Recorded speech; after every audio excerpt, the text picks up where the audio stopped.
বেটা নরেন্দ্র মোদী অমিত শাহ টাকলা বেটা টাকলা দেখ বাজাচ্ছ দেখ এটা খালি ট্রেলার পিকচার এখনো বাকি আছে বকরে দেখবি জবাই জবাই বাজাচ্ছ শুভেন্দু অধিকারী দেখ দম থাকলে মুর্শিদাবাদ চলাই আমি ধন্যবাদ জানাচ্ছি আমার বয়োজ্যেষ্ঠ অমিত শাহ দিলীপ ঘোষ নরেন্দ্র মোদী বেটা পাকা দাড়ি আই চলাই শুভেন্দু অধিকারী সেলাই করি বের বাচ্চা ওকে কি বলবো ওই দেখ নাম্বার মাদাচ্ছ শুভেন্দু অধিকারী বেটা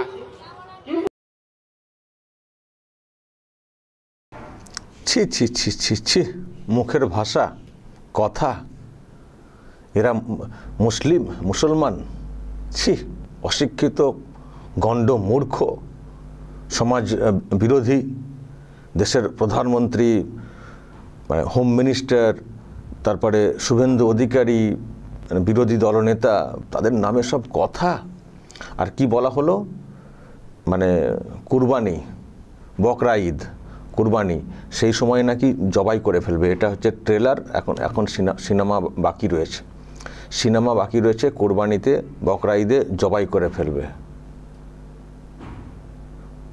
ভয়ঙ্কর কথা আর ভাষা আর এই যে সব মানে কর্মকাণ্ড ঘটেছে এটা হচ্ছে জলঙ্গি বিডিও অফিস ভাঙচুর আরও অনেক জায়গাতে হয়েছে সুতিতে হয়েছে শামশেরগঞ্জ আমি দেখছি সব ভিডিওতে এসছে মানে আগুন টাগুন লাগিয়ে দেওয়া হয়েছে গাড়ি টাড়ি সব পুড়িয়ে দেওয়া হয়েছে যাচ্ছেতে অবস্থা আর জমায়েত হয়েছে অনেক জায়গাতে গতকালকে জুম্মার নামাজ ছিল আমি বুঝি না এরা কি নামাজ পড়েন নামাজ পড়ে এই কী সব ভাঙচুর সরকারি সম্পত্তিকে নষ্ট করা এটা হচ্ছে আমতলা সেখানে হয়েছে পুলিশের গাড়ি ঠেলে ঠেলে নিয়ে গিয়ে ভাঙচুর এইসব হয়েছে তো দক্ষিণ 24 পরগনা মুর্শিদাবাদ সহ হুগলির চাঁপদানি এলাকাতেও হয়েছে গতকালকে অনেক জায়গাতেই হয়েছে কলকাতার বুকে হয়েছে পাক সার্কাস এলাকাতে হয়েছে মানে জুম্মার নামাজ পড়ে একেবারে সব নেমে পড়েছে বিরাট কাজ করছে বিরাট একবারে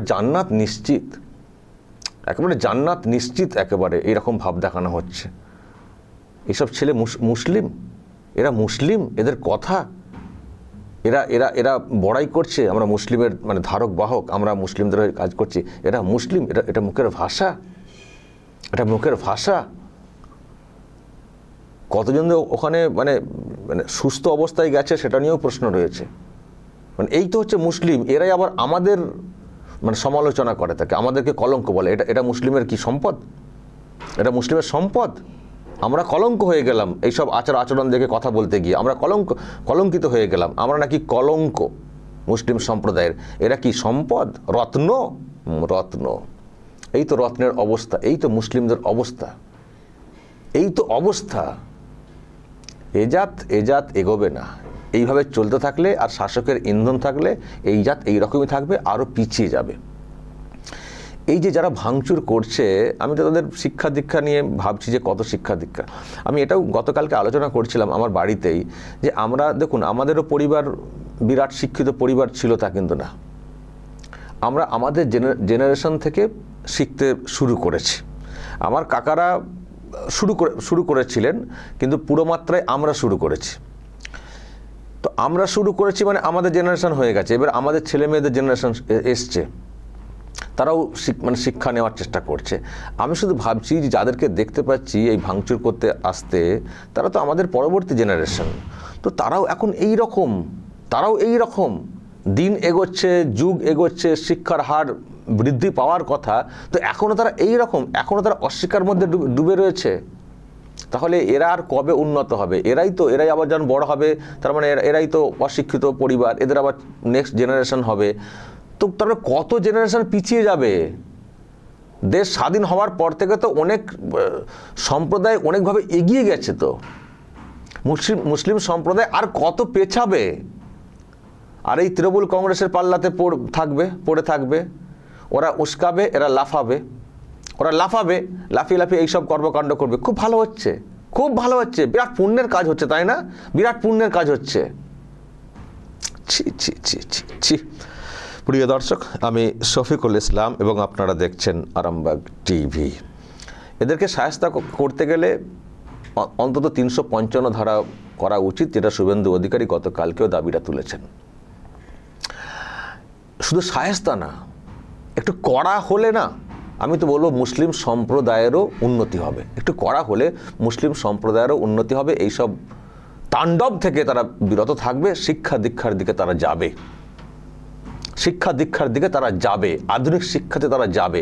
এটা আধুনিক শিক্ষার অভাব, অবুঝ, বোকা, সেই জন্য আজকে এরকম ঘটনা ঘটছে। আমি কতবার বলবো, ওয়াকফ বিল নিয়ে এত চিৎকার করার কি আছে রে ভাই? প্রথমত নিজেরা প্রশ্ন করুন, অন্যদেরকে প্রশ্ন করুন যে এতদিন তো ওয়াকফ বিল ছিল না, কি করেছো? এই বাংলাতেই সব সম্পত্তি কেন বেদখল হয়ে গেছে? কারা করেছে সে বেদখল? ওয়াকফ বিল তো এখনো 8 দিন হয়নি, তো সেখানে তাহলে এখন সেই দোষটা হয়ে গেল মোদি। তাহলে এত সম্পত্তি কোথায় বেদখল হয়ে পড়ে আছে কেন উদ্ধার করতে পারোনি? এই প্রশ্ন কেন করছেন না? আর ওয়াকফ বিল একটা আইন হচ্ছে, আইন তো হচ্ছে যে সম্পত্তি রক্ষার্থে, যেভাবে 9/6 হচ্ছিল রক্ষার্থে, এবং সেখান থেকে যে ইনকামগুলো হবে সেই ইনকাম থেকে, আমি একদিন না এটা নিয়ে ডিটেলস বলবো, সেই ইনকাম থেকে মুসলিম সমাজের যারা ধরুন তালাকপ্রাপ্ত হয়েছেন, ডিভোর্স হয়ে গেছে, তাদেরকে সাহায্য করার কথা বলা হচ্ছে, বাচ্চাদের কথা বলা হয়েছে, টাকাটা প্রপার ইউজ করার কথা বলা আছে, এবং টাকাগুলো ঠিকঠাকভাবে মানে গচ্ছিত করার কথা বলা হচ্ছে। যা সম্পত্তি যেখানে যা সব লুট হয়ে গেছে সেখান থেকে আর্নিং কী করে বাড়ানো যায় সেটা বলা হয়েছে, করে ওই মুসলিম সমাজের ডেভেলপমেন্টের জন্যই কিন্তু বলা আছে। আর সেন্টার হয়তো আইন পাস করেছে, কিন্তু এগুলো নিয়ন্ত্রণ হবে লোকাল ডিএম, বিডিও, এদের মাধ্যমে। তো সেগুলো তো রাজ্য সরকারের আন্ডারিতে থাকবে। তো এত চিৎকার চেঁচামেচির কী আছে? একবার তো বলা হয়নি যে মোতাল্লি শিপ চলে যাবে, এই সেই চলে যাবে, বলা হচ্ছে সরকারের একটা মনিটারি সিস্টেম, কারণ এগুলো 9/6 হয়ে যাচ্ছে, একটা অংশের লোক লুটেপুটে খাচ্ছেন। ওখানে বলা আছে মুসলিম সমাজই সব দেখবে, অন্য কেউ নাক গলাবেন না। তো এই সুযোগটা নিয়ে মুসলিম সমাজেরই একটা লোক লুটেপুটে খাচ্ছেন। আর যেটা হয়েছে যে ওই যে নিজেরাই বিচার করবেন, ট্রাইব্যুনাল নিজেরাই বিচার করবেন, তো অন্যদেরকে বিচার করতে দেবে না, নর্মাল কোর্টে বিষয়টা যাবে না। নর্মাল কোর্টে তখনই যাবে যখন এখানকার বিচার কেউ না মানবেন, কিন্তু ম্যাক্সিমাম ওইখানে সব ইদিক করে নিজেদের মতো করে বিচার করে নেওয়া হয়। তো এই সালেসি টাইপের, তো এখানে প্রচুর অনিয়ম হচ্ছে। এটা যারা বলছেন না, একটু প্রশ্ন করুন না যে আপনার এলাকার সম্পত্তিটা কোথায় চলে গেল, ওয়াকফ প্রপার্টি। প্রত্যেকটা এলাকায় দেখবেন কীভাবে নেতারা বিশেষ করে দখল করে নিয়ে বসে রয়েছেন, দখল করে নিয়েছেন, বেদখল করে নিয়েছেন, হস্তান্তর করে নিয়েছেন, খোঁজ নেন না। তো সেটা যদি আর 5টা জায়গার মতো সরকারি সিস্টেমে আসে তো সমস্যা কোথায়? ধরুন রাজ্য সরকারের অধীনে দেখবেন যে কোনো সরকারের অধীনে দেখবেন অনেক জায়গা সম্পত্তি আছে, ল্যান্ড আছে, সেচ দপ্তরের অধীনে ল্যান্ড আছে, রেল দপ্তরের অধীনে ল্যান্ড আছে, হেলথ দপ্তরের অধীনে ল্যান্ড আছে, ক্রীড়া দপ্তরের অধীনে দেখবেন ল্যান্ড আছে, ল্যান্ড বিভিন্ন দপ্তরের অধীনে আছে। তো এটা ওয়াকফ দপ্তরের অধীনে ল্যান্ড থাকবে, তারা তাদের কাজে ব্যবহার করবে, কিন্তু সরকারি সিস্টেমে থাকবে। তারপরে নানান জায়গাতে সব দাবি করে ফেলা হচ্ছে, এই জায়গাটা ওয়াকফ, সেই জায়গাটা ওয়াকফ। আরে কি ওয়াকফ? কাগজ দেখাও তো, ভুলভাল বললে হবে? ভুলভাল বললে সেটা নিয়ে বিতর্ক তৈরি হচ্ছে, সেটা নিয়ে অশান্তির পরিবেশ তৈরি হচ্ছে। একটা কারণ দাবি করা হচ্ছে, অন্যদিক থেকে উল্টো দাবি, ফলে অশান্তি হচ্ছে। ফলে যা আছে বাবা নথিভুক্ত করে, কি ডকুমেন্ট আছে দেখাও, এবং এটা প্রপারলি ইউজ করো। ওই ভুলভাল 10 টাকা 15 টাকাতে ভাড়া 5 তারা হোটেল চলবে, সেখানে এসব চলবে না। আর্নিংটা বাড়াও, দিয়ে সমাজের কাজে লাগাও। ভালো তো, এটা তো প্রশংসা করা উচিত, দেখবেন যে কজন এই চেঁচাচ্ছেন না, কেউ দেখবেন ওয়াকফ বিলটা পড়েননি, তারা ভালো করে ওয়াকফ বিলটা পড়েননি, তারা রাজ্য সরকারের ফাঁদে পা দিয়ে তারা চিৎকার করছে, একে তাকে গালাগাল করছে। কোনো মানে হয়? এই যে ছেলেটি বক্তব্য রেখেছে, ওকে জিজ্ঞাসা করো তো ওয়াকফ বিলটা কী, সেটাই দেখবেন বলতে পারবে না।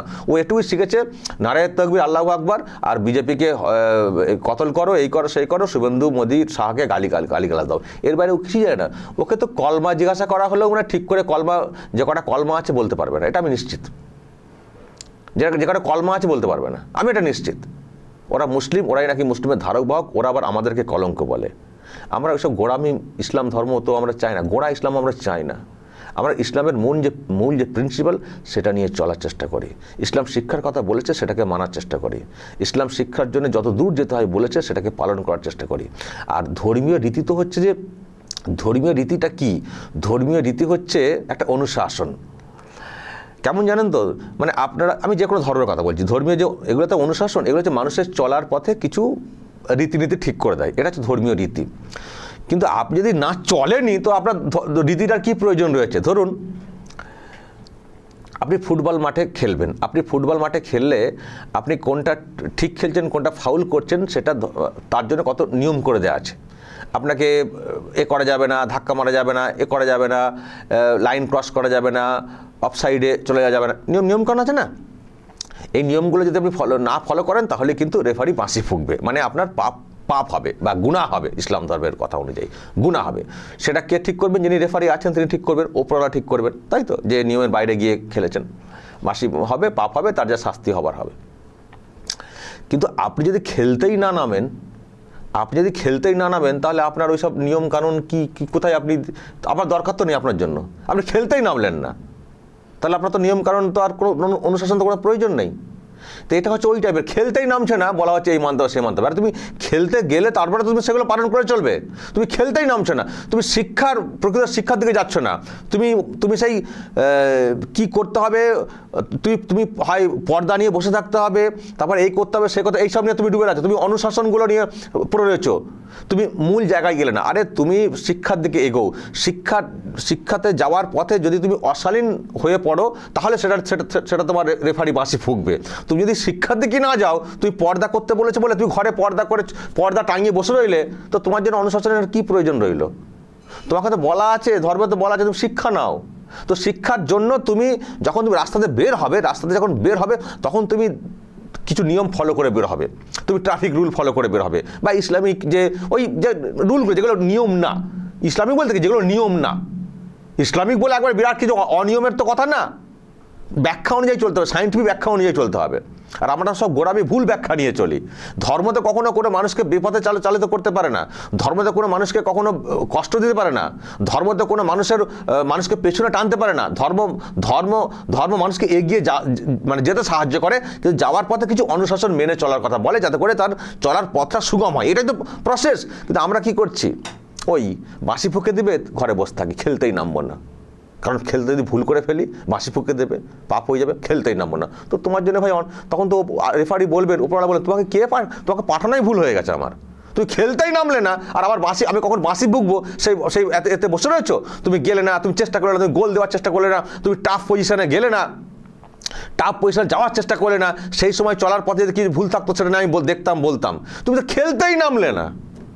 এই হচ্ছে আমাদের মুসলিম সমাজের অবস্থা। এটা খেলতেই নামছে না, কোথাও ফাউল হয়ে যাবে সেই ভয়েতে ঘরের ভিতরে বসে আছে। কিন্তু না, যদি ফাউল হয়ে যায়, রেফারি বাঁশি ফুঁকে দেয়, তো টিম থেকে বাদ দিয়ে দেবে তো দুদিন পর, এখান থেকে ফালতু পাঠিয়েছি, খেলারই কোনো ইচ্ছা নেই, আমি কখন বাঁশি ফুঁকবো সেই বাসায় বসে রয়েছে। তো এই হচ্ছে অবস্থা। এরা শিক্ষার দিকে এগোবে না, এরা এর দিকে এগোবে না, আগামী ভবিষ্যতের দিকে এগোবে না, শুধু পেছনের দিকে কখন বাঁশি ফুঁকার এতে বসে রয়েছে। ফলে এদের কাজকর্মে আমি জানি না ওপরওয়ালা কতটাকে সন্তুষ্ট হবেন, তার বিচার ওপরওয়ালাই করবেন, আমি বলতে পারি না। কিন্তু আমার মনে হয় না, কারণ ধর্মেও বলা আছে শিক্ষা, এডুকেশন, জ্ঞান অর্জন, এটা বলা আছে। জ্ঞান মানে তুমি একটা ধর্মীয় শিক্ষা দিয়ে পড়ে থাকবে, সেটা জ্ঞান অর্জন হলো না। জ্ঞান মানে জ্ঞান, সব দিক দিয়ে জ্ঞান অর্জন করতে হবে। ধর্ম শিক্ষা তো অনুশাসন বলা আছে, কিন্তু জ্ঞান অর্জনের দিকে তুমি কোথায় গেলে? জ্ঞান অর্জন করতেও, কাজকর্ম করতে গিয়ে আমাকে এই পালন করতে হবে, এগুলো হচ্ছে অনুশাসন, ধর্মীয় অনুশাসন। কিন্তু তুমি তো আসল জায়গাতেই যাওনি। ফলে এরা সব বেকার বলি। তাকে দেখছেন তো, পাকিস্তান ভারত একই সঙ্গে তো পথ চলা শুরু করেছে স্বাধীন হওয়ার পর। বলুন তো দুটো দেশের মধ্যে তফাৎটা কোথায়? অনেক তফাৎ উন্নয়নের দিক দিয়ে। কোথায় পাকিস্তান আর বাংলাদেশ কোথায়? আর ভারত কোন জায়গায় দাঁড়িয়ে রয়েছে? সব দিক দিয়ে, শিক্ষার দিক দিয়ে বিশেষ করে সারা বিশ্বে যত কোম্পানি আছে, বড় বড় সংস্থা আছে, সব দেখবেন টপ পজিশনে বসে রয়েছেন ভারতের ছেলেমেয়েরা। এডুকেশন এতটাই স্ট্রং, ওনারা সব ওই রকমভাবে চলেছেন। আর ভারত শিক্ষা, আধুনিক বিজ্ঞান এসব দিকে এগিয়ে চলেছে। তো এখান থেকে আমরা তো প্রমাণ পাচ্ছি যে তার মানে মুসলিম ডোমিনেটেড এলাকা হলে কি হয় সেই এলাকার হাল, মুসলিম এলাকার হাল, ডোমিনেটেড এলাকা হলে কি হয়। সারা বিশ্বে দেখবেন বিভিন্ন দেশ, হাতে গোনা হয়তো একটা দুটো দেশকে দেখবেন ডেভেলপ, এই গোড়ামি থেকে বেরিয়ে এসে তারা করতে পেরেছে। ম্যাক্সিমাম জায়গা হচ্ছে পিছিয়ে পেছনের সারিতে, শুধু তারা ধর্মীয় অনুশাসনে ডুবে রয়েছে, খেলতেই নামেনি। আর যত উন্নত দেশ রয়েছে দেখবেন তারা আধুনিক বিজ্ঞান শিক্ষাতে তারা এগিয়ে, ওদিকে তারা ঝুঁকে রয়েছে। তো এই হচ্ছে তফাৎ, এটা বুঝতে হবে। তো আজকে যে মুসলিমরা যে কাজটা করছে, এই টোটালটা যদি মুসলিমদের হাতে ছেড়ে দেওয়া হয়, কি হবে? যা অবস্থায় আছে আরও ডুবে যাবে, আরও ডুবে যাবে। সেই জন্য আমি বলি, আমি অনেকবার বলার চেষ্টাও করেছি যে এখানে কিন্তু এই তৃণমূল কংগ্রেসের সরকারকে হটিয়ে দিয়ে প্রয়োজন হলে বিজেপির সরকারের প্রয়োজন রয়েছে। 10টা বছর কমসে কম বিজেপির সরকার দরকার এখানে। তাহলে কিন্তু এই প্যানানো শিক্ষা দীক্ষা এই গোড়ামির থেকে অন্তত মূল স্রোতে যাওয়ার একটা মানে হবে, যেতে বাধ্য হবে। কারণ এখানে তো ওইসব চলবে না। এমনকি ইউপিতে যেভাবে শিক্ষা ব্যবস্থা ছিল, ভালো করে খোঁজ নেবেন, ইউপিতে বিজেপির সরকার আসার পরে ওখানকার মুসলিম সমাজ আধুনিক শিক্ষার দিকে অনেকটা ঝুঁকেছে। ওই গুন্ডামি মাস্তানি কিন্তু ওখানে আর চলে না। ওখানে নানান বিষয়ে বিতর্ক তোলা হয় বটে, কিন্তু যা হচ্ছে মুসলিম সমাজের ভালোর জন্য হচ্ছে। একটু কঠোর অনুশাসন দরকার রয়েছে, কারণ আধুনিক শিক্ষার দিকে এদের ঝোঁকটা বেশি। আর আমাদের এখানকার যে সরকার রয়েছে ওদিকে পিছিয়ে রাখো, ওদিকে ওই শুধুমাত্র মাদ্রাসা শিক্ষার দিকে ঝুঁকে রাখো, গোড়ামির দিকে ঝুঁকিয়ে রাখো, ব্যাস, যত কম জানবে তত বেশি মানবে। কিন্তু এখানে বিজেপির মতো সরকারের প্রয়োজন রয়েছে। যতই ধর্মীয় নানান বিতর্ক তাদের বিরুদ্ধে তোলা হোক, কিন্তু অন্তত মূল স্রোতে, মূল শিক্ষা, আধুনিক শিক্ষার দিকে এই বাংলার ছেলেমেয়েরাও যেতে বাধ্য হবে। তাতে সমাজটার উন্নত হবে। সেই জন্যই বলি তো যে এই সরকারের অবশ্যই পতনের প্রয়োজন রয়েছে। এইসব চলতে পারে না। এগুলো একটা সমাজকে পিছিয়ে দেয়, যুগের পর যুগ পিছিয়ে দেয় এইসব হলে। আর এইসব আরও হবে যদি এই সরকারটা কন্টিনিউ হয়। তো দর্শক, এই হচ্ছে ব্যাপার। আমার তো খুব বাজে লাগলো শুভেন্দু অধিকারী সম্পর্কে, প্রধানমন্ত্রীর সম্পর্কে। জানি না তো প্রধানমন্ত্রীর কী গুরুত্ব, কী আর বলবো। এসব ছেলেরা দেখুন চুলের স্টাইল দেখতে হচ্ছে না, বিরাট ব্যাপার। তো সত্যি খুব খারাপ লাগছে এইসব লোকজনদের ছেলেদের আচরণ দেখে। কিন্তু পরিবর্তন কি করে হবে এই অবস্থা থেকে? অবশ্যই দর্শক বলবেন আপনারা, যা বলার কমেন্ট বক্সে। নজর রাখবেন আরামবাগ টিভিতে।